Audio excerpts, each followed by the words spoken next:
মুর্শিদাবাদের রঘুনাথগঞ্জে বোমাবাজি, এলাকা দখল ঘিরে তৃণমূলের গোষ্ঠী সংঘর্ষ, আর এই গোষ্ঠী সংঘর্ষের জেরেই ব্যাপক বোমাবাজি হয়েছে যে খবর আমরা পাচ্ছি। দুপক্ষের বেশ কয়েকজন জখম। সোমা মাইতি আমাদের প্রতিনিধি রয়েছেন আমাদের সঙ্গে। সোমা, ঠিক কি ঘটেছে?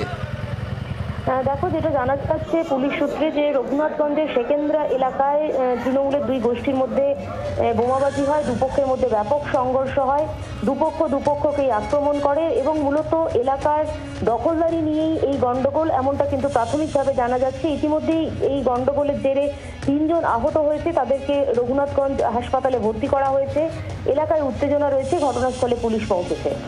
সোমা, দুপক্ষই শাসক দল তৃণমূল কংগ্রেসের।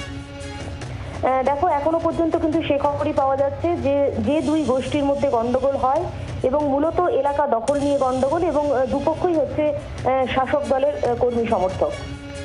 ধন্যবাদ সোমা।